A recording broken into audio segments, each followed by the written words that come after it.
I'm advised that we have a quorum, so I'm going to call the meeting to order. Good afternoon. My name is Daniel Coomer. I'm a member of the board of AYCDC, and I'll be serving as acting chair for this meeting.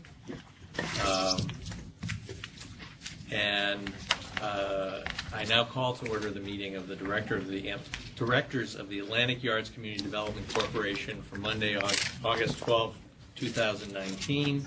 I'd like to note for the record this meeting is being webcast. The directors have received relevant written materials in advance of today's meeting. I'm free to ask questions at any time. Consistent with the policy of our parent corporation, we welcome public comment on the items on our agenda. After each item is presented and any comments are received from the directors, we will allow members of the public to provide comments. All comments should be limited to 2 minutes, should only address the item that is under consideration at that time.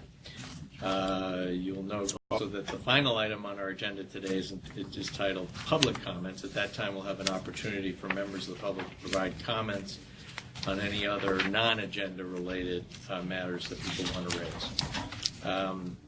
Please keep in mind it's our intention to try to conclude today's meeting by 5 p.m., which is our allotted time.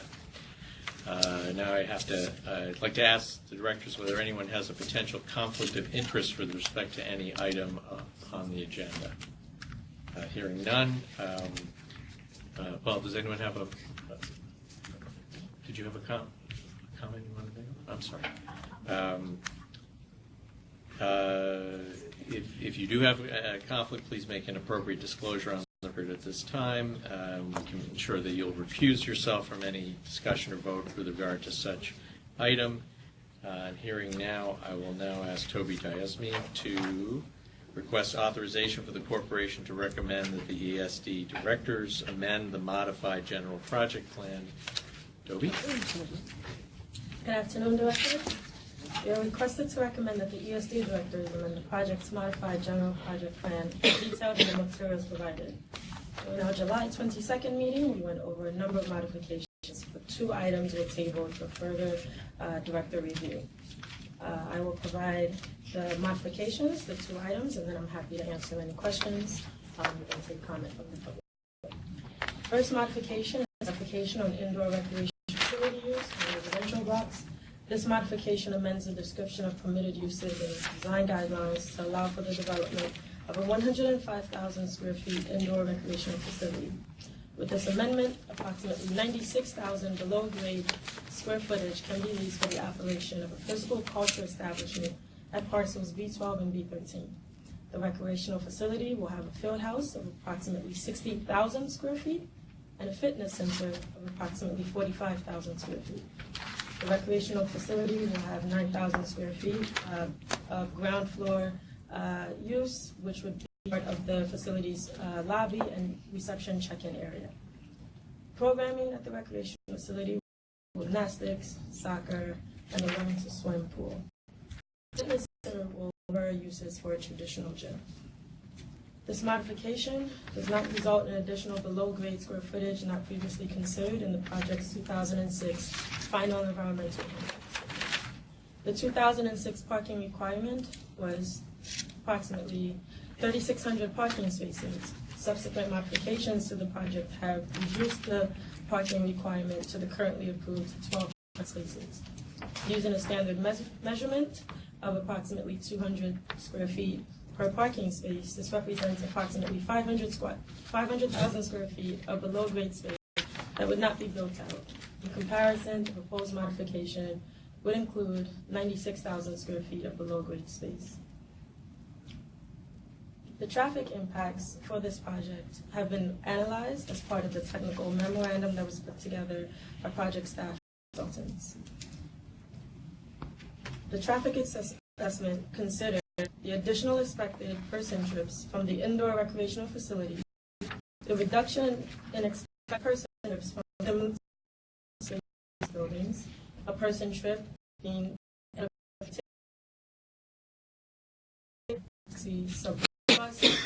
plus person trip generation estimates were derived for 4 weekday peak hours between the hours of 8 a.m. and 9 a.m., 12 p.m. and 1 p.m., 5 p.m. and 6 p.m., and also 7 p.m. and 8 p.m., and 1 weekend peak hour, specifically looking at between 1 p.m. and 2 p.m. on Saturdays. These peak hours were the same focal points of the traffic study that was conducted as part of the project's previous environmental impact statement that was put there. During some peak hours, the net effect of the new recreational facility and the reduction in the retail space decreased the total number of person trips. In other peak hours, the net effect was to increase the total number of person trips. The assessment predicted 37 more person trips in the 8 a.m. and 9 a.m. hour, and 88 more person trips in the 7 p.m. and 8 p.m. peak hour. The study estimated a reduction in person trips in other peak hours. Once the changes in the person trips were estimated for each peak hour, the person trips were distributed amongst various modes of transportation: automobile, taxi, subway, walking, biking, etc. Using data from similar facilities and SEQA studies previously approved by the city for similar uses. Based on the same data set, assumptions were also made as to the auto and taxi occupancy rates, sometimes including 2 or more persons sharing an automobile, sharing a taxi to the site. It was predicted that the substantial majority of person trips would be by walking, subway, or bus. Based on the data set described, trips were also assigned to automobiles, which might need to park in the area, and taxis. The overall assessment predicted that the net effect of the new indoor recreational space and the reduction in retail would be to add 10 or fewer auto and taxis in each of the peak hours. Based on the qualitative evaluation, it concluded that 10 or fewer additional vehicles dispersed to the surrounding street network would not result in a perceptible change in existing traffic conditions. In considering the reasonableness of this consideration, it is observed that the FEIS, the Final Environmental Impact Statement for the Atlantic Yards project, predicted that the project would generate approximately 2,900 vehicular trips in the 7 p.m. and 8 p.m. peak hour, and that the local traffic network would also accommodate thousands of vehicles not related to the Atlantic Yards project. During the review of this modification, some directors also noted concerns with how the recreational facility would change the street activation. It was noted that it's possible that there could be pockets of isolation that would be created as a result of this use and not allowing for there to be local retail. It's important to highlight that the facilities will have separate entryways and there will be foot traffic at varying times of day. Both B12 and B13 will also have local retail spaces not associated with the recreational facility.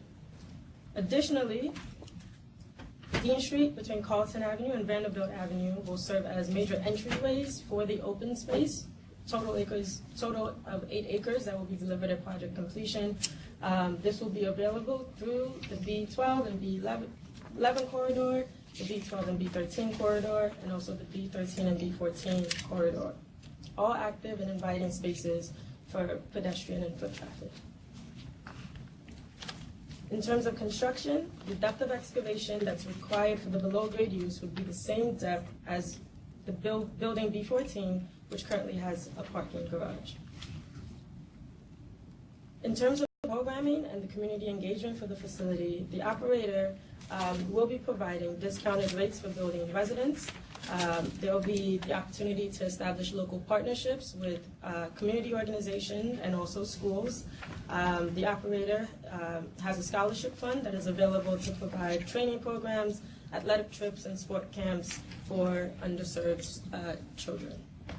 It's important to note also that the total number of square footage for commercial space at the project was contemplated to be for commercial office use. And that's why, from what was presented during the July 16th Quality of Life meeting, we reframed and looked at the analysis for this modification and is instead allowing for there to be recreational facility use, not commercial use. I'll take any questions on this item before I move on to the next one. Kip, I'd like to make a couple comments about this item, if you'll bear with me. First of all, with respect to what we're doing as a modification of the GPP, I just want to point out, for the record, as a piece of history of this project, in 2009 there was a modification of the GPP for this project, and it was claimed that environmental review is not required, and that there was a tech memo to substantiate that. There was a suit filed on behalf of the community claiming otherwise, and eventually 3 courts found in favor of the community. So I think our bar in looking at this particular request to change is high. I think that we need to make sure that when we're approving this, we're really confident that the review has been done transparently and in good faith. In that instance, I have a couple of concerns. The first one is the way that this is framed as a clarification for use.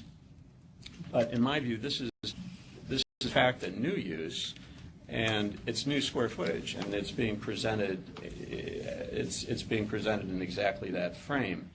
The amendment we're asking to make to the design guidelines relates to a section of the design guidelines that does not talk about floor area. We are introducing 96,000 square feet of floor area into the design guidelines at a point that talks about what uses are supposed to be made at street level, not at what square footage is available for development in these parcels. And we're, in fact, not amending the project definition, which states, as Mr. Jaisi alluded to, that there are 336,000 square feet of commercial space approved and 247,000 square feet of retail. So this is additional. This board, back in July, was asked to approve this without review of the tech memo, which I think is extremely hard to justify, and of course that's why we're here today. And we also found since that meeting we're being redirected to think about this in terms of an exchange for parking. But this is not an exchange for parking. The parking requirement that has been reduced is in fact a mitigation for bringing 13,000 people to live at this site. It was assumed at the time the project was designed those people needed a place to park. It's now been found based on experience that it's not economically effective and not necessary to have as much parking at the site. But you cannot exchange a mitigation for another impact and claim that somehow they're interchangeable. They're just not. I'd like to turn to a second to the tech memo and some concerns I have about the content of the tech memo. The first instance is I appreciate the comments about the reduction in, or the pockets of inactivity that would be introduced because of this change. I just want to say in terms of the tech memo does lay out the differences in square footage, and the reduction in local retail we're talking about at that site is 87%. So 87% is a large percent of reduction of local retail, and it may be that there are more than pockets of inactivity that appear. But the tech memo concludes that this will not have, that it doesn't impact neighborhood character, and it doesn't impact, it's not a significant change to land use. Now, I asked about how those conclusions were made when we spoke with the consultants, and I was told that it was a matter of professional judgment. So I then asked, who was it that made the judgment? Is there information available about their background and experience, even in a summary way? And I was told that information was not available. So in the absence of that, that's really not a lot more than black ink on white paper. I mean, it's somebody's opinion, but we don't know whose. I want to talk about the traffic analysis a little bit. We heard that the overall traffic analysis is such that our trip count isn't necessarily going to be greater on average, may even be less than with local retail on average. You know, I was really struck by that. I felt that when I first read it, I thought that's very surprising. It's not what I would have expected. I understand the methodology by which the traffic counts were collected, and they're based on 2 facilities, one of which is a fitness center on Bond Street in Brooklyn, and the other one is a field house that's in Hudson River Park in Manhattan. It's my understanding that both of these facilities are operated by the same firm, and that firm is under consideration to operate the field house and the fitness center at the B12 and B13 sites. With respect to the collection of the traffic data, that was done apparently by the consultants at AKRF, both by counting people at the facilities and also polling them as to how they got to the facilities, so they got to the modal split. But what was striking about this is that there was a 30% haircut applied to the numbers from the fitness center, and there was a 50% haircut applied to the traffic numbers from the field house. And I asked at the time where these two discounts came from, and I mean, they're listed in the tech memo as being related to differences in the physical location of the Dean Street site versus the downtown Brooklyn and the Manhattan site. And I was told that those discounts were provided by the operator of those facilities. So that's obviously a serious concern, because effectively what that means, since the operator is a prospective tenant at this site, is that the traffic analysis is informed by data that somebody with an interest in the result of this vote was allowed to change. And I have a very, very difficult time with that in terms of an objective analysis.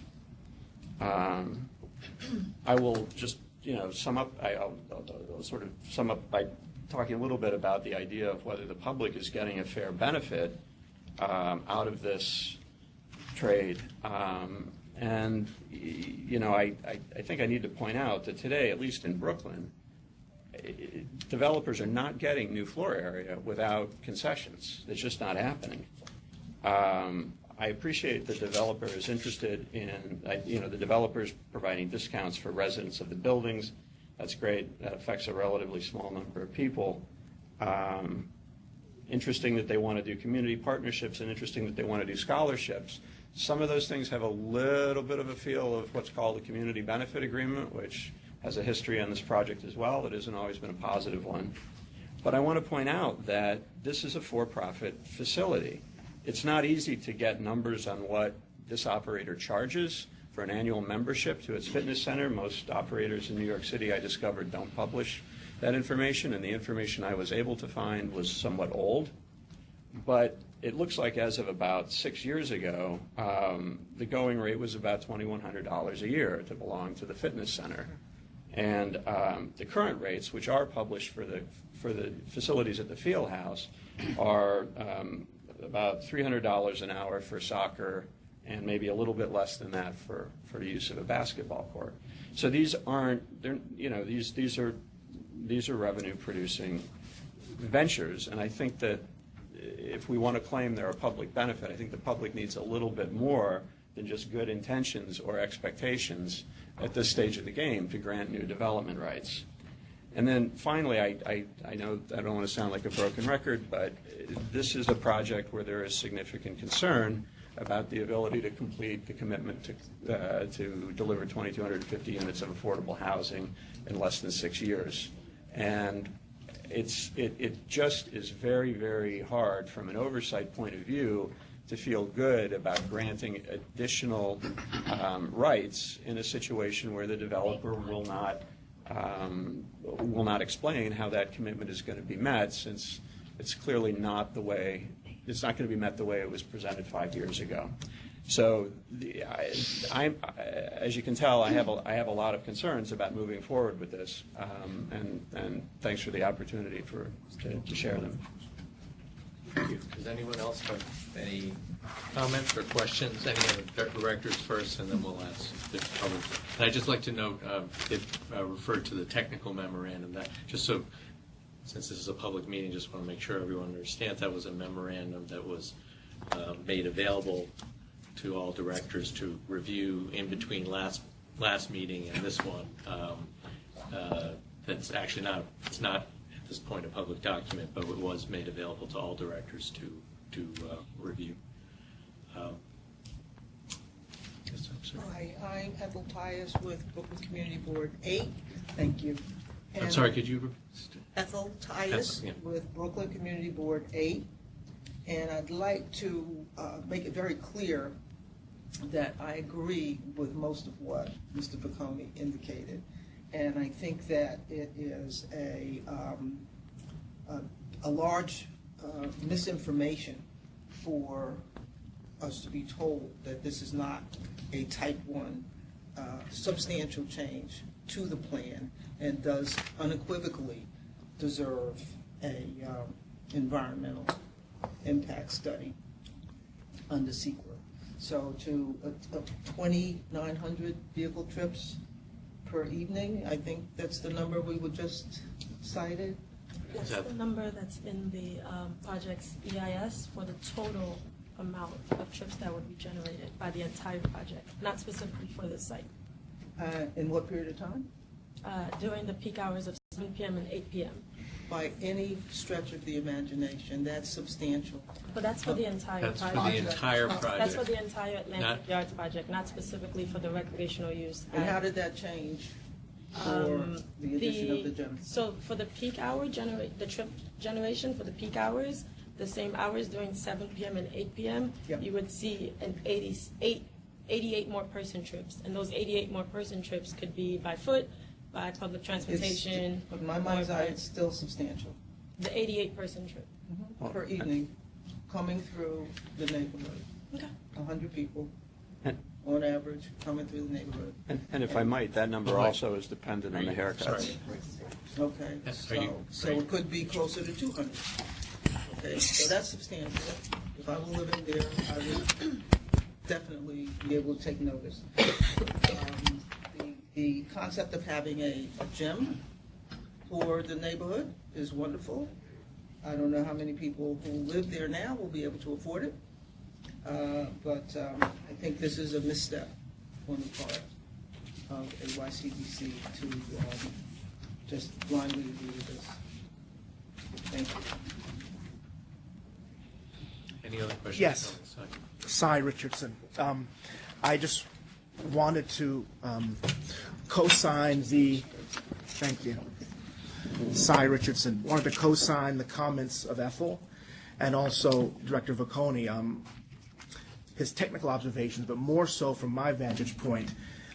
It's somewhat offensive that the spirit of this project is in the balance here for me, given the underlying issue around the delivery of housing to the community. And I think this body focusing on this aspect of the development, while peripheral for me, it reeks of taking the eye off the ball for me. And that is the equilibrium that I'm missing here, given what's being delivered, given the community spirit to what's being delivered, and the fact that we don't have any granularity or specificity on the monetization of that. Percentages are helpful, but the real dollar amount of that, given the nature of the community, concerns me. And I do think the notion of we were expected to ratify this absent an analysis or any technical assistance provided is problematic. And I think, again, is offensive to me within the spirit of the development. Having said that, I defer to Director Vacconi's technical analysis. I think it's precise and well done. But I think the issue for us has got to be, they're a large project with many moving pieces and a dynamic project. And I'm interested in seeing that project to fruition quickly. That's all. Thank you. Anybody else wish to be heard? I think we'll I need to, go ahead. before Toby. we just go to public comment, I just need to present on the second item. Well, actually, maybe, why shouldn't we just deal with public comments on this item and And then- take them? I mean, I realize the agenda doesn't break them out, but Yeah, it's all one vote, but okay, we can. yeah, except that I have sneaking suspicion there may be differing votes on different aspects of the So, thank you, proposals. Mr. Chair. Yes, it is one motion, one move, one action of the directors. But why don't we go ahead and, if you want to go ahead and move public comment and then take up the second one and then just do one vote, it's fine.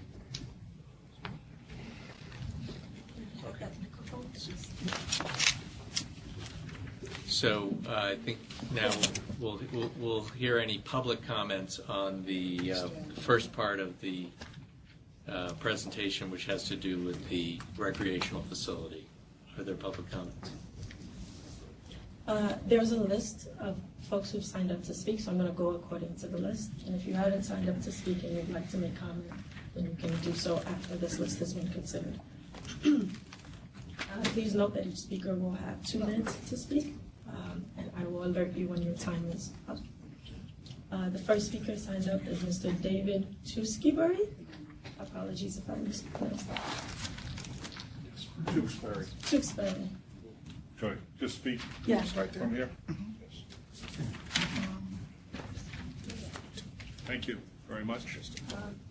My name is David Tewksbury. I am one of the principals of Chelsea Piers Management, having built the piers over between 17th and 23rd Street 25 years ago with my two partners.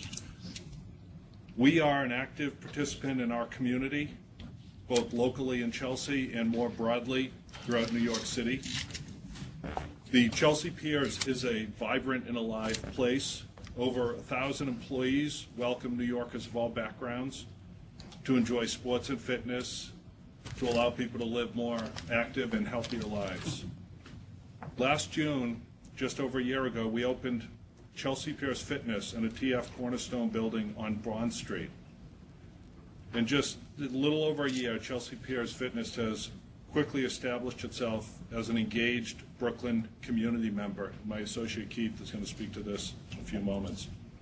TF Cornerstone is the developer of the site you referred to as B12, B13. We've been calling it Pacific Park. Last fall, Jake Alganian, a principal of the company, asked if we would consider putting a multi-sport field house in the lower level of the buildings they were planning on Dean Street. TFC wanted a building amenity that was not just for their residents, but rather a use that would engage and enliven the larger Brooklyn community. TF Cornerstone was willing to deliver a very attractive lease in order to make a sports and recreation use feasible. Working closely with TFC, we've come up with plans that include a 60,000 square foot field house described earlier, featuring gymnastics, training area, 2 turf fields, and a learn to swim pool, along with a 35,000 square foot Chelsea Piers Fitness Club. And there's about 10,000 square feet of mechanical space to support those venues. David, your time is up, but you'll be afforded 30 more seconds. Thousands of kids will practice and play in our field house.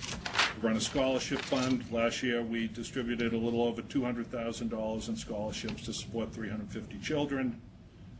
Some kids simply gain self-confidence, while others might use their special talents to attract a college scholarship in their choosing sport. And having great spaces is, but the real success of Chelsea Piers is the staff and the coaches that work with our young and old athletes every day. We'll have, between both businesses, approximately 300 employees. Half of those will be coaches and teachers. The field house in Chelsea, over on 23rd Street, is the focal point of our youth sports program. We're excited to have the potential opportunity to open our doors to Brooklyn families and individuals. Thank you. Thank you for your comment. Is it okay for directors to ask of the public speakers? I think you're.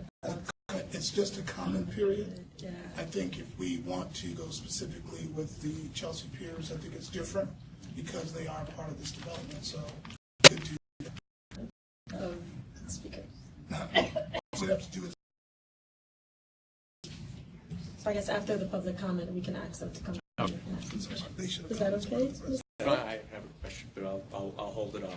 You can. You're the chair. You may ask your question now. Mr. Tewksbury, one new piece of information we were given today, which I was very pleased to hear, was the willingness of, I don't know whether it's coming from an offer from the developer or from your operation, that there will be discounted memberships for residents of the two buildings, and at least in these two buildings. And I'm wondering if you could share any further detail on that, or Yes. if you're in a position to. Membership rates at our health club, it was raised earlier, range from $135 a month to $185 a month. It's $185 in New York, seniors $135, and there's some rates in between there.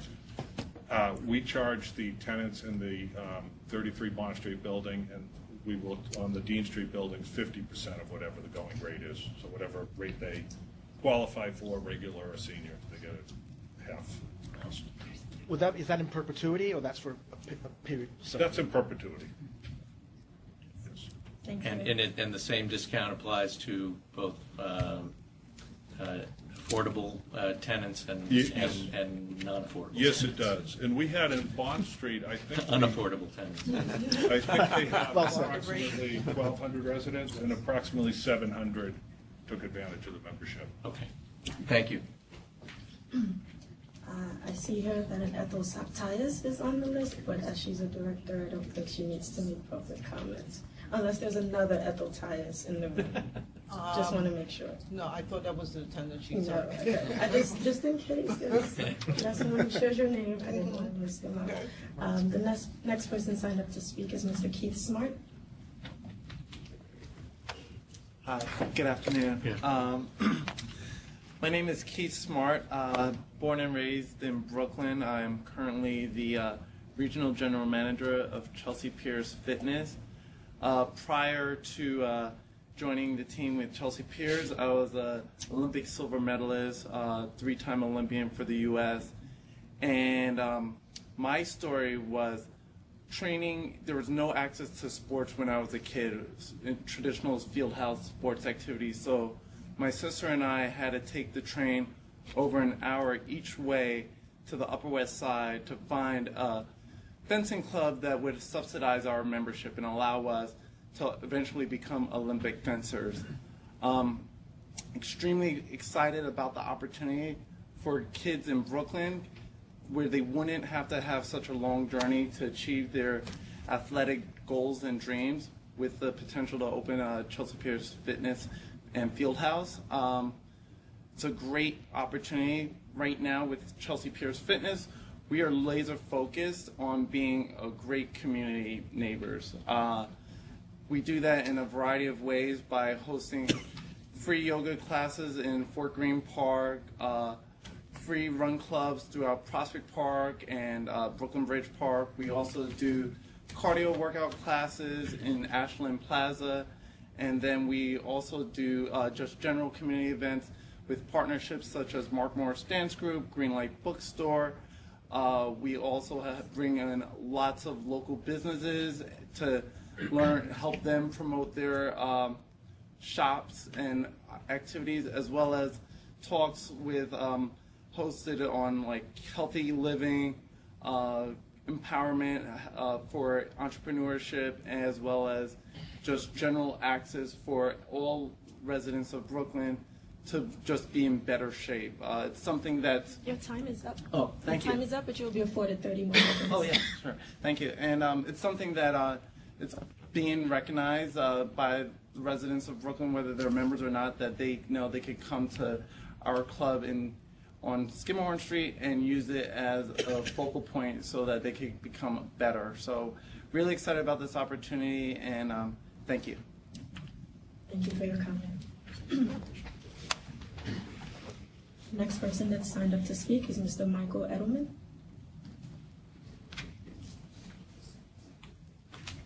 Thank you for the opportunity to get a chance to speak on the subject. I'm a Borum Hill resident. I've been living there for 26 years, and I am the father of a 15-year-old boy, and I often have to drive to Park Slope to use the Armory to get indoor facilities in the winter. The Brooklyn Bridge Park has given more field use. I coach both basketball and football for a local youth organization, and just the opportunity to have an indoor facility within walking distance of my residence, not having to drive to Park Slope or freezing my you-know-what off at the Brooklyn Bridge Park in the middle of the winter. It's just a great opportunity to have that within the neighborhood, to be within walking distance, and to continue to coach the youth leagues there. So, thank you. Thank you. Thank you for your comment. The next person that signed up to speak is Mr. Anthony Bryant.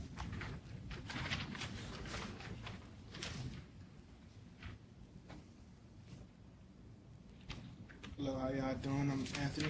I live in 33 Bond Street, and I'm a member of Chelsea Piers Gym, and it's like a blessing to me because, like, I'm trying to lose weight, and I'm trying to work out, and just going down there and getting encouraging advice from the trainers and the steam rooms, include like something I never been experienced to, and it's new to me. And now that I'm there, it's like, wow, I don't even know how to live without it now. And I think a lot of people around, like in the community, is loving it too, because we all get to experience some of the same things, and I meet new friends, connections, and just enjoy it. And it's priced pretty good, especially if you really want to make it happen, and I'm trying to fit the right words, but if you really want to make it happen and lose weight, like, it's pretty much the best thing to do. And I love it. I'm kind of nervous, but it's a good thing to have in the community. And the new one's supposed to have extra things, so I would love to just travel there and go there as well. So, Thank you.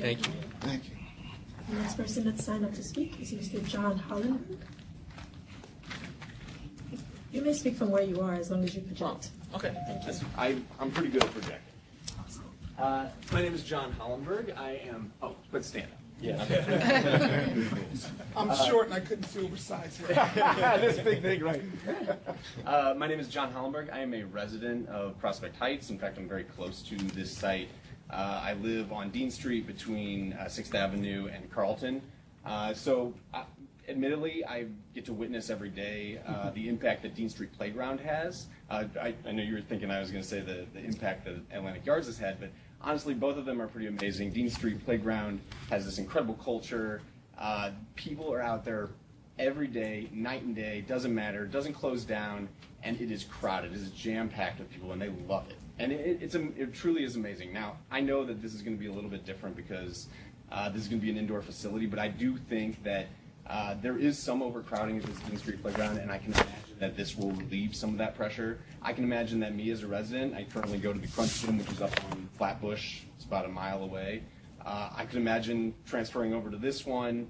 I recently, as of today, found out that I'm going to be a new father. So I think that I could imagine, bringing my child there and having them learn to swim and things like that. And those are things that are not really readily available to me in the neighborhood right now. So it excites me. I think it's a really qualitative experience that is going to help the community. So, thank you. Thank you, and congratulations. Thank you. The next person that signed up to speak is Benjamin Pastor. Hello. Happy to be here, and I just wanted to tell you my experience. Mind you, I'm not great in the editing department as to my story and living in 33 Bond Street. Mr. Pastor, I might need you to come to a microphone. You can step this way. Okay. Thank you. My name is Benjamin Pastor, and I'm happy to be here. I was asked to be here and represent the building I live in, which magically happened in my life because I was being kicked out of, well, not kicked out of, but priced out of an apartment. And I won my apartment through the lottery. And I never won anything. I said, oh, I never won anything. Anyway, long story short, I won this apartment at 33 Bond Street. And I'm retired for several years, a few decades, because I had heart surgery 3 times in between Thanksgiving and Christmas 12 years ago. And anyway, one day I got an email saying, congratulations, you won an apartment at 33 Bond Street. And I said, can't happen. Anyway, I've been living there for 2 years now. And when I moved in, it was like, I felt like I was somewhere in Emerald City, actually, because I was having the ceilings falling down in an old 1897 building, and landlords weren't paying attention, so you call 311. So when I won this apartment at 33 Bond Street, I walked in, I looked at the apartment, it was right before my birthday. And the day before my birthday, I ordered the boxes. The day of my birthday, I packed the boxes to move in August. So I'm in the apartment. I can't believe I'm living in this beautiful building. And everyone is just quite amazing. And then I was offered membership at the Chelsea gym, which I wasn't anticipating. I figured, I didn't need to go to the gym. I was going for physical therapy. Your time is up, but you'll be afforded 30 more seconds. Okay. Anyway, long story short, I'm a member of the Chelsea gyms, and I joined only because they have a pool. But of course, I'm doing other exercises and rowing machine and physical therapy and hot Pilates. And to me, the whole situation is kind of miraculous. First of all, that I won the apartment, and then the gym is in the building. I can get up at 7 in the morning in my pajamas and go downstairs and go into a pool, during the winter. So for me, it's, as I said, it's miraculous, and I'm really enjoying the gym. Thank you for your comment. Okay, that's it. Thank you. Thank you. The next person who signed up to speak is Elizabeth Martin.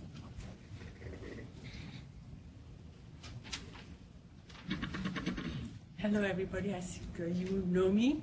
My name is Elizabeth Martin, and I live right in the middle of this neighborhood, right across from 535 Carlton Avenue. And I do know the conditions in that neighborhood, and I strongly believe, along with my neighbors, because we discussed it, that this is the very wrong location for such an outfit.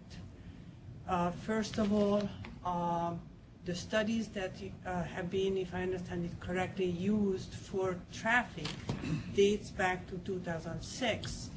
With the new income of the apartment, 300 apartments right across the street, we have constantly double and triple parking. The traffic is backed up.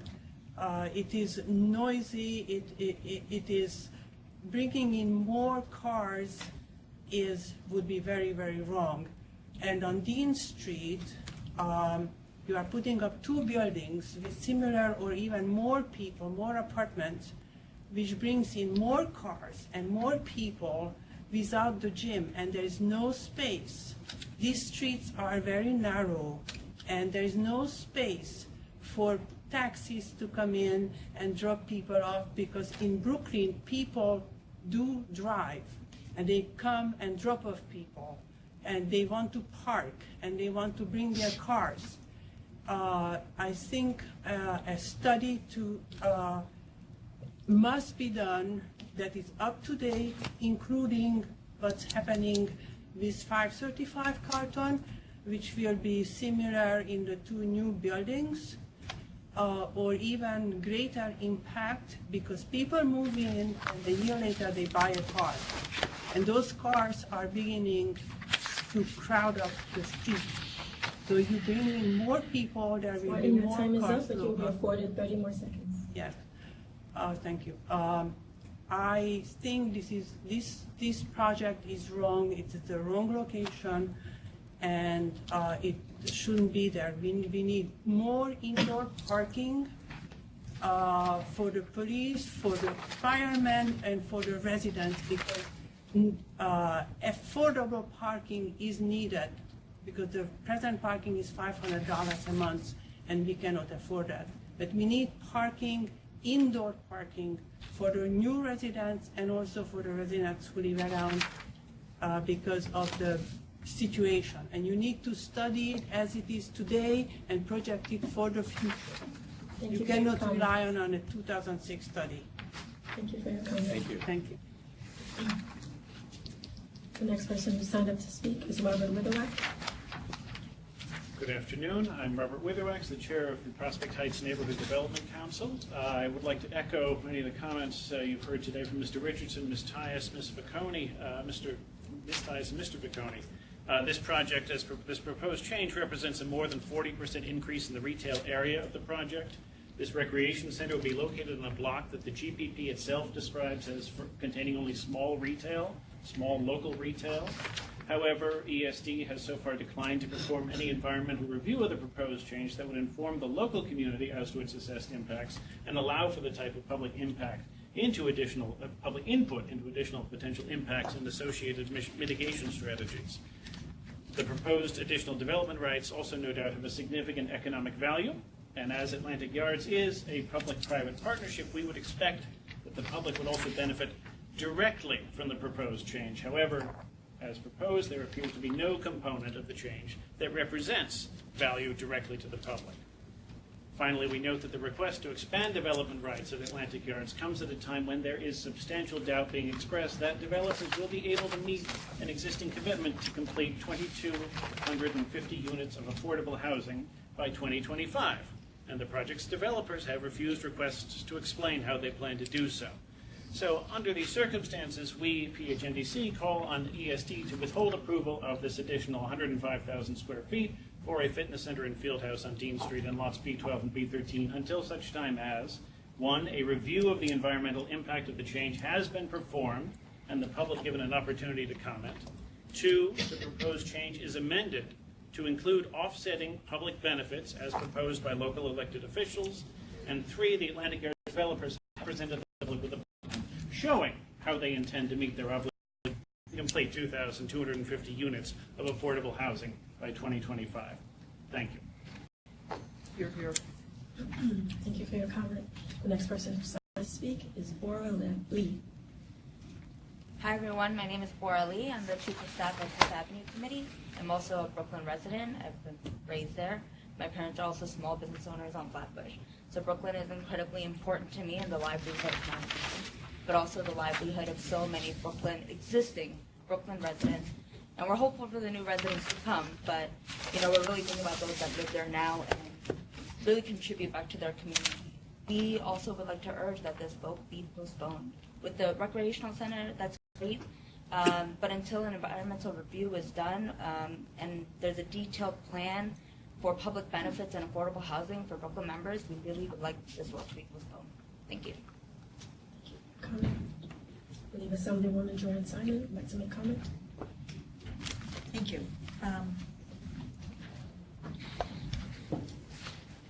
So I just want to say to everybody here and to particularly people from Chelsea Piers, I love Chelsea Piers. I have nothing against Chelsea Piers or a field house or a fitness facility at Atlantic Yards, which is the actual name. However, that is totally irrelevant to whether the proposed size triggers the need to do the environmental review. That is the only question, and it is enough of a change. It is an additional 40% of the total retail space at the Atlantic Yards site. No one has adequately studied or demonstrated in any way that it has studied what the impacts would be of having that facility there.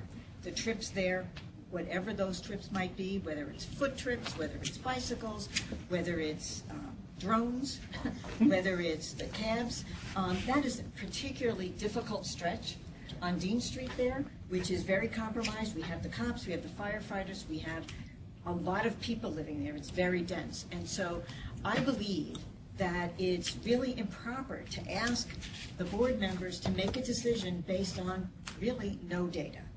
And that is why I object to a decision being made at this time, because it is not about whether we like Chelsea Piers or any other operator. It is not about whether or not it would be good to have more sports facilities in the area.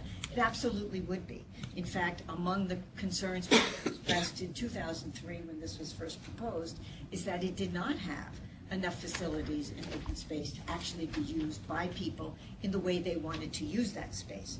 So I don't disagree that there may be a need for additional recreational space, but that is really not the issue here. The issue here is, does this trigger a requirement to do an environmental review? And I also endorse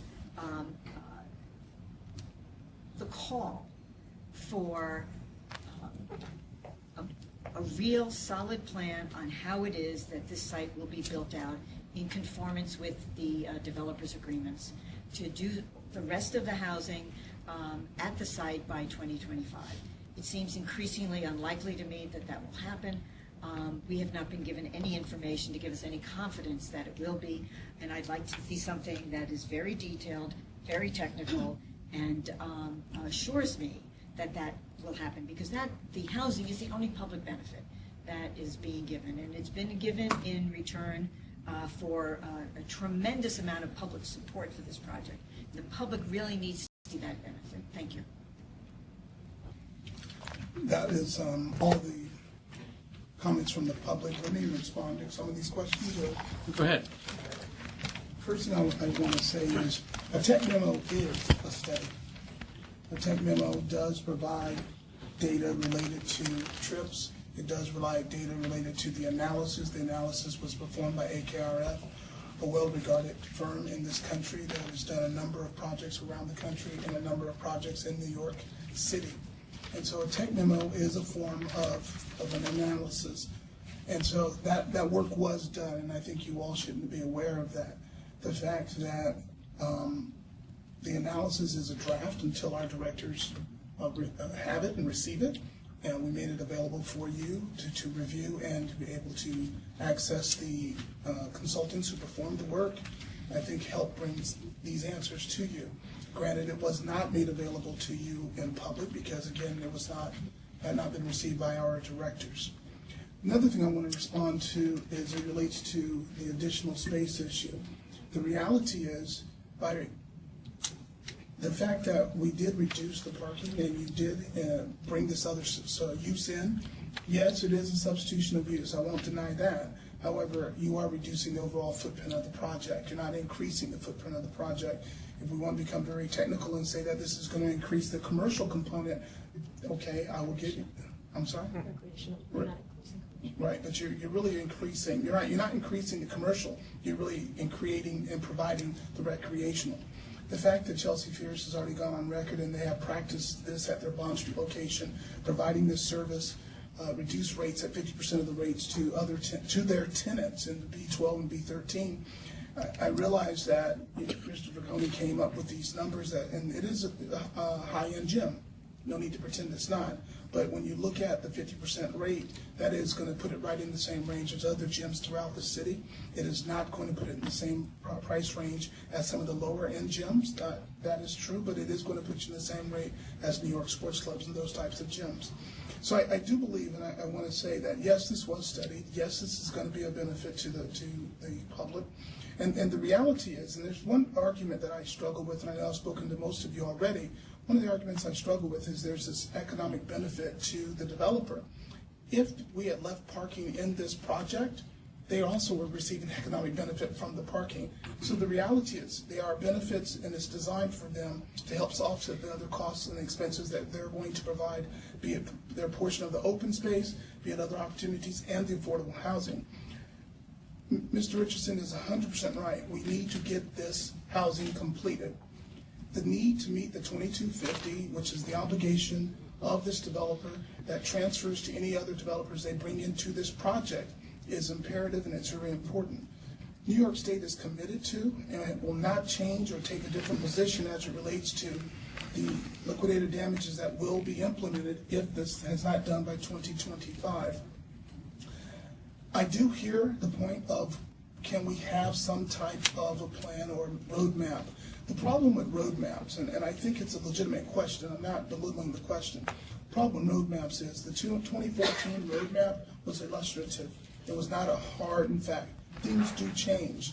And when we look at where we are today, if we put a roadmap out, obviously to meet the 2025 deadline, the developer, Greenland, will need to make some very difficult decisions, which I believe that's what you're asking for. What are those decisions and when will they be made? And I believe as they finish working with the LIRR to finalize approval of the design, I think we can get those answers. I just don't think those answers exist today. Okay. Is there any reason not to do a vote on this portion of the recommendation I can make the before the presentation on the ventilation, or do? It was one motion, just as the original motion last week. 2 weeks ago was one motion. Okay. Yeah. All right. So is it possible to ask a question in Yeah. relation? So, Marion, just explain to me what the difference is between the technical memo and the environmental study. What's the major difference? Why choose one over the other? Deep down inside, there's an environmental person inside my heart that wants to answer that question. But however, there is a person who sits right above the wall next to me who is qualified to answer that question, which I think is really important. Rachel? Hi.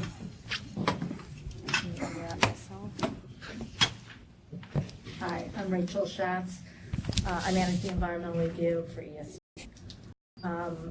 The purpose of a technical memorandum is when there are changes presented in a project that were not anticipated at the time the original EIS was done.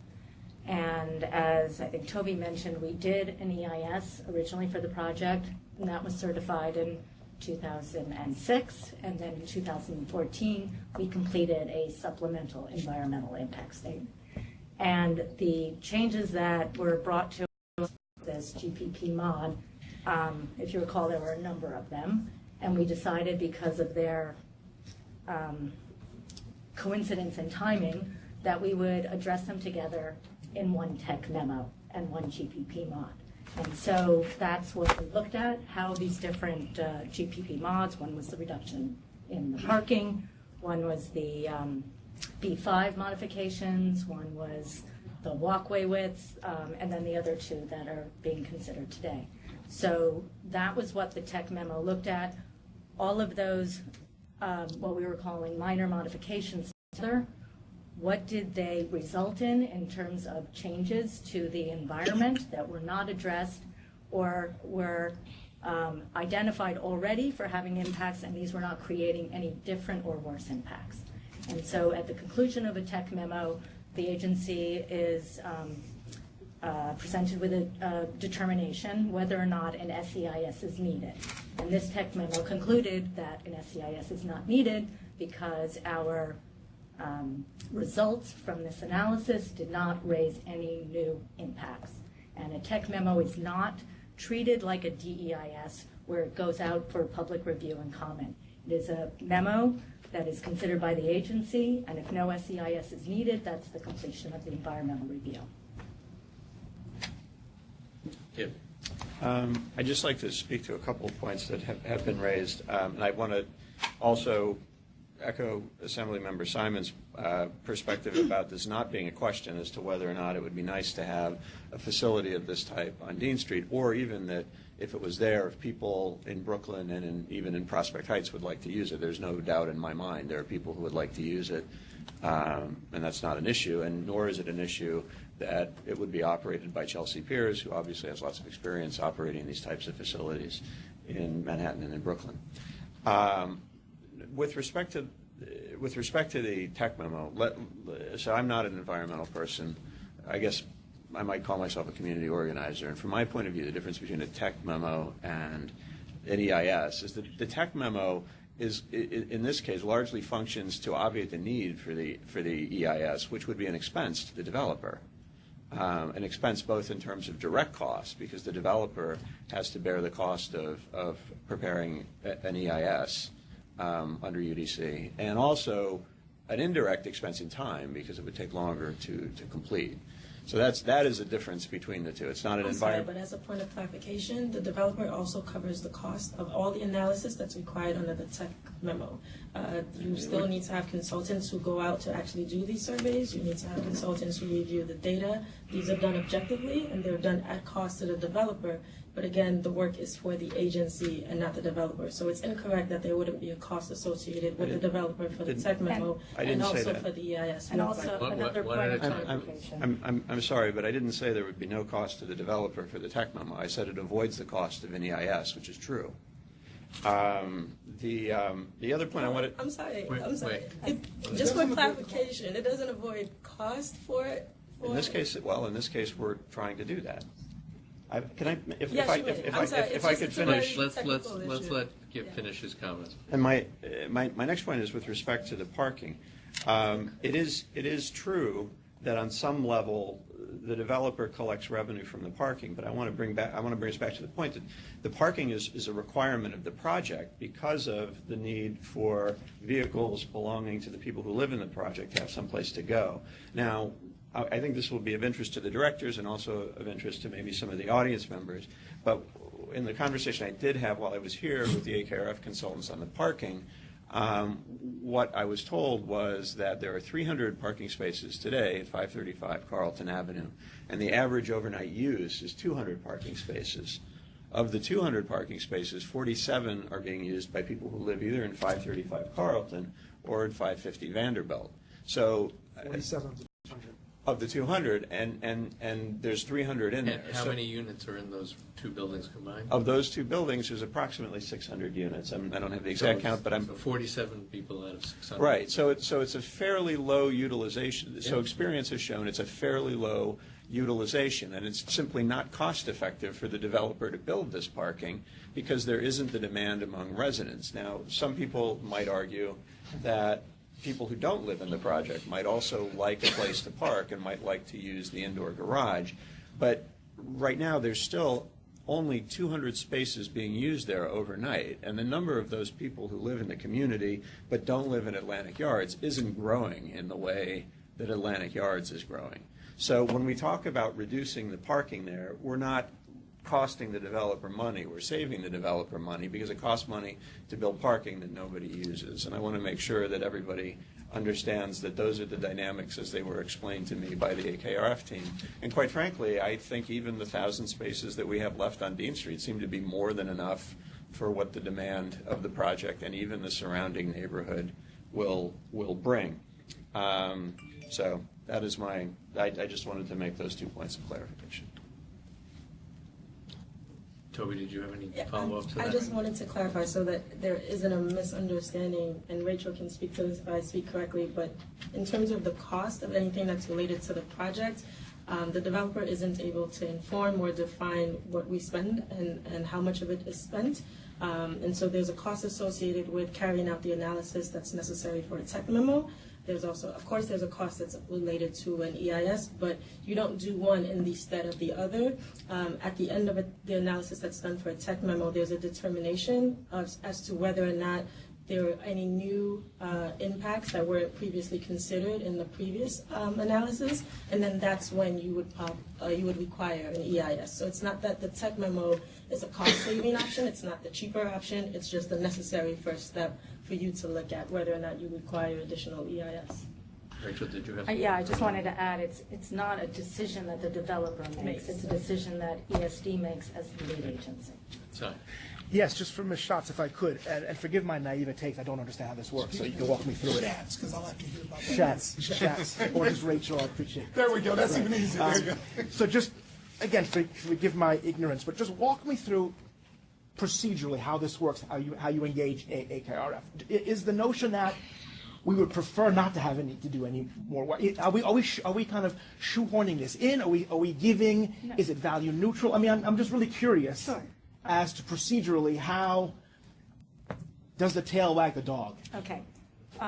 We, as an agency, we are required to adhere to the State Environmental Quality Review Act, which requires any agency before they fund or approve or otherwise undertake an action to conduct environmental review. Sometimes a project is so small, and we have a lot of these at our regular directors meetings where we're just giving grants to people to just continue to do their business. Doesn't mean that anything's changing as a result, and so those are projects that don't require an environmental review once you've looked at it and made that decision.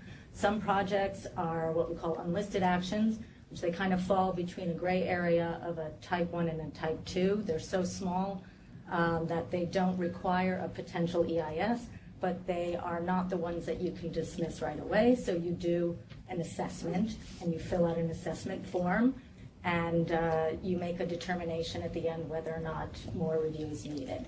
Then there are projects called type 1s, like Director Tyus referred to earlier.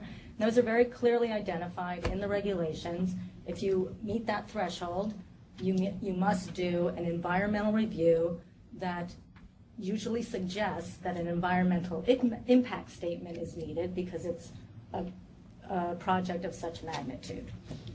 It doesn't always, though. You can make a judgment as a lead agency and do an environmental assessment, and it may be more expanded than typical assessments, but nonetheless, it's still not an EIS. And those do not need to go through the public scoping and the public hearing and the public comment period. Can you give me an And example? EIS does. Can you give me an example of that without naming the project? I would Yeah, like to a understand the project context. that would meet the That you considered threshold- but declined to. Right.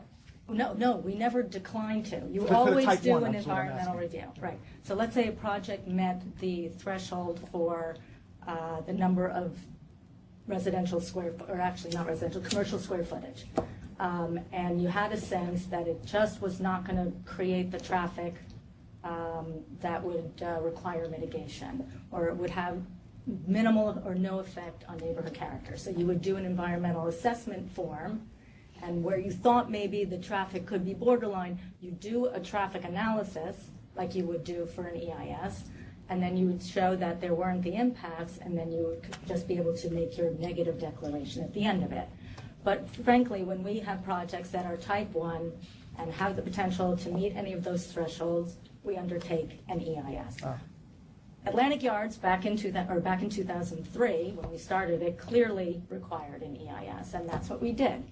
And then in 2014, we had to do an SCIS, and that means a supplemental environmental impact statement. And we've had GPP modifications since then, and this is where I was starting. When we have an action to undertake, such as approval of a modification to the GPP, we look at what the modifications are, we make a determination what kind of environmental review is appropriate, we undertake the environmental review, and at the time of the approval of the modification, we either make a recommendation for the directors to, if it's a brand new project, well, it wouldn't be a brand new project if it was a modification of the GPP, but if it was a tech memo, to recommend that to the directors that no SCIS is needed, or if we feel that these modifications are major enough and material enough, it would then move to a public hearing because it was of such a major effect, and we would have our EIS adopted at that time as well. But these were clearly what we call minor modifications. So we had a sense, because we've been doing this for a very long time, for very many projects, that these were not going to have material effects on the environment, that they were well within the spirit of the GPP and the design guidelines. And so we undertook the tech memo with that understanding, and the conclusions of the tech memo bore out our understanding in the beginning. And there are no new or substantially different impacts resulting from this project that weren't previously identified. Therefore, no SCIS is needed. Thank you. Thank you. That was an extremely helpful. One question for Ms. Schatz. So you mentioned the 2014 SCIS. Was that an SCIS that was recommended after a tech memo was performed? That was a result of a number of things, yes. But was a tech memo? Did a tech memo recommend that? No, the analysis did. So the analysis had to be performed. There was. I think it was done. There was a lawsuit, and then there were additional changes to the project, which were folded into the SCIS. I think specifically, though, there was a court order for the 2014 SCIS. Was there not? There was. Okay. And prior to that, there had been a tech memo that found an SCIS was not necessary, was there not? That's true. Okay. I think you want to discuss. Matthias has a. Thank you for explaining the history, but looking again at the New York Code Rules and Regs, section 617.7 C10, Romanet 10, which says that the determination of what is significant for a change to a project that would require an EIS is something that would encourage or attract a large number of people to a place or places for more than a few days compared to the number of people who would come to such a place absent the action. So that alone would require the conduct of an EIS. So I'm just trying to understand. Not based on the understanding that we had of the trip-making habits of the. So 37 people in the morning, 88 people in the evening every day, 125 people every not. Not in the realm of the project overall. Not Just want to be significant clear. because that number isn't coming from zero. So it wasn't like you weren't going to have people coming to that. I You thought weren't this gonna was have- additional. in What's the some percent increase? That's, I'm You can't- asking. We'll ask you you that. For clarity, is it an incremental? For clarity, it's during some hours you would have an increase, and that increase might be 88 during the 7 p.m. and 8 p.m. hour. It might be 37 during some other hours, but then from some other hours there would be a reduction in the total number of people who would be coming to the site. But I think to the section that you quoted, it's important to note that we're not starting from zero. Right. It's not that during 7 p.m. and 8 p.m. there would be no one coming to I'm the just- site. just And so looking at incremental. Right, and so the total increase of there having being 88 more person trip generations, again, those people might be people who are walking over from B3, it might be people coming off the train, it might be people bicycling over. Oh, I it might be, misunderstood. I thought these were visitors to the gym. it would be visitors to the gym, but they're coming from different forms of transportation, right? The 88 isn't just It's not 88 just cars. It could be 88 I didn't people. say that. I'm just saying that additional number of people would be coming to the gym. They could be coming from B12, B13, B3. They could be coming from Washington Street. They could be coming from any place. So it's not necessarily bringing 88 people into the neighborhood. It could be, Okay. it could be 80, some of that 88 could be Where around they in the neighborhood. originated from. Over the course of that 1 hour. Right. And that's just looking at peak usage, but I think to your point is that if we're this facility to have a restaurant there, were to have other forms of retail, there would still be activity that would be generated. And for some instances, there's actually a reduction in that you might find that what was previously studied would have generated more person trips, and this use is reducing that number of trips. Okay, so the rule does not ask where they're coming from. The rule is looking at where they're going to. That's the language that's in the code, so I'm just trying to understand the interpretation that you offered. It sounds reasonable, and I'm just trying to understand when the code lays out a definition of what is substantial, what is significant. It's the only reason I was looking at that language. Thank you. I'm mindful of the time, so we should probably move to the second item. Unless there's anything further on this one.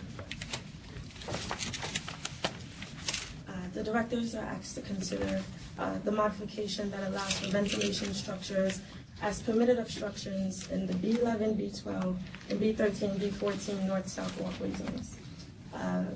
Just as a reminder, vent structures were always contemplated in the open space for the project, specifically when we look at the Long Island Railroad yards, which will be directly under the blocks from 6th Avenue through to Vanderbilt Avenue along Atlantic. The idea of lanterns and trolleys were presented to the AYCDC directors, and the project's open space design guidelines were modified in 2015. The ventilation structures would allow for the ventilation of the low-grade parking and parts of the recreational facility contemplated at B12 and B13. These structures will be interactive and would not diminish the function and public utilization of the areas. It is currently proposed that the garage air for B12 and B13 would be vented to 4 separate discharge locations. 2 of the exhausts would be discharged from the building's facades. These systems are consistent with what was analyzed and presented in the 2014 FSEIS. The other 2 garage exhausts would be vented to the open space. As this was not in the FSEIS, the new locations were studied. The analysis, which followed EPA modeling procedures, found that the proposed locations for the vent structures would not result in any adverse air quality impacts. They would not exceed federal or city criteria thresholds. It is important to note that the air exhaust is the air that is safe for those who will be in the recreational facility and also in the parking garage, especially the garage workers who will be in the facility for extended periods of time. There are mechanical ventilation systems for garages that are designed to limit the concentrations of CO within the garage in accordance to New York City Building Code requirements and discharge vehicle exhaust along with the air within the garage. Though the vent structures would not introduce any adverse air quality impacts, again, we're noting that it's the same air that would be exhausted out from the building onto the sidewalk if you were walking through.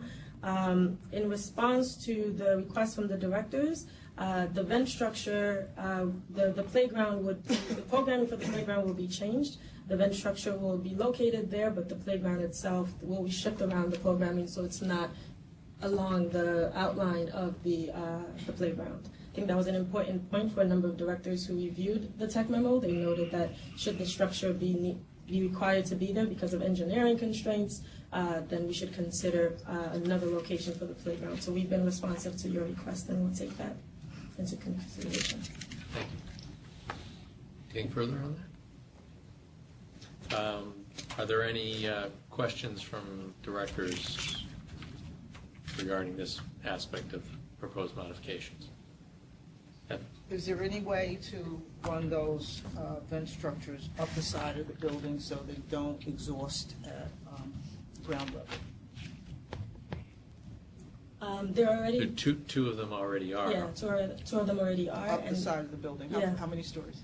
It's like 10 floors. Do you know how many stories? They're being above the How many stories is that? 15 to 20 feet. Thank you. Thank you. Okay, anyone else? So at this point, it's just an open question of where the playground will be relocated within that programming plan. Okay. I just want to say thank you for your sensitivity to our concerns. Yes, I would echo that. Any comments from the public on this aspect of the proposed modification of the GPP?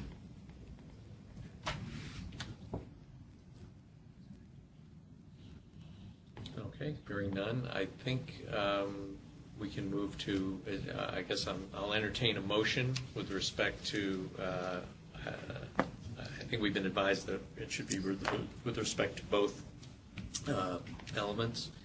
Does anyone wish to make a motion? If I might, these seem like really different questions. Is it possible for us to take these separately? It seems like we could make a motion to break these up into separate questions under Robert's rules. The action that's brought before the directors is one action, and so I'm not sure we can break them up. Well, we've already broken it up. Yeah, I think we did that already. We broke it into, we did one piece of it the first time, and then we deferred these two elements. The question, I guess, is whether council wishes us to. Go ahead. Go ahead. Okay, so why don't we take them in order? Just to be clear, excuse me, Mr. Chair, to be clear, the motions are to recommend to the Yes, yeah, these are motions. This body, just so that everyone understands, does not have any direct approval authority. We have the ability to make recommendations to the board of ESD as to actions it should take. Is there a motion to be, with respect to the first element on the recreational facility? Does anyone wish to make a motion? I'd like to move that the board recommend the ESDC directors withhold support for the recreational facility use on residential blocks, pending further environmental review, as discussed earlier today. I second. Motion's been made and seconded. Any comments on the motion from any directors? Just to back to Robert's rules, can we make a motion like that? I guess the issue on the floor is to recommend. Is that appropriate? Or do we need to vote it down first, is my point. And then explain the reason why. Yeah. I think the motion has to be to recommend or not to recommend, and then go from there. You cannot rearrange the motion. The action that the staff has brought before the AYCDC directors is to recommend. I must have a different set of parliamentary rules here than I'm familiar with, but if that's what it is, then I guess it would depend on someone being willing to make such a motion. And could that be done with conditions? Would an affirmative vote on that, could that be done with conditions? Yes, the problem would be, just a minute. I think the problem is, it can't do that to us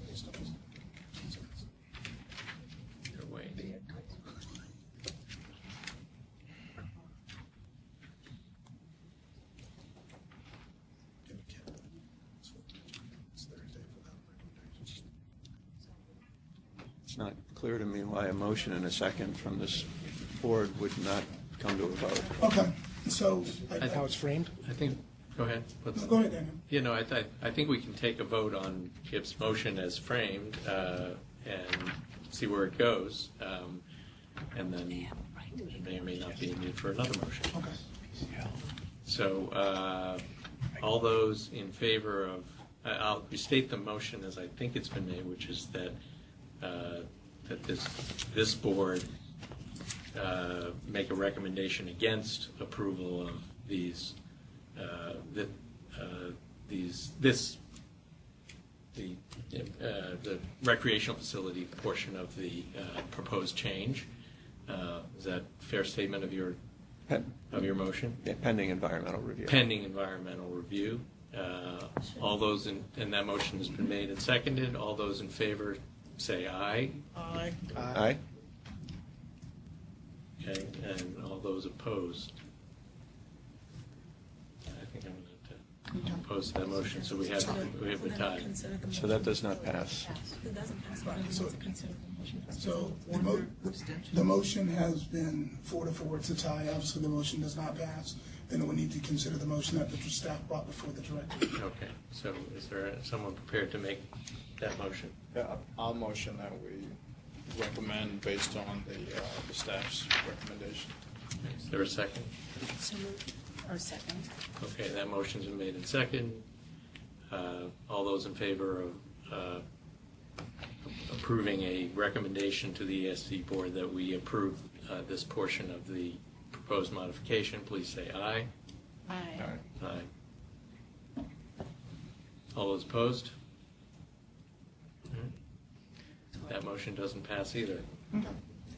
Just take up the next item.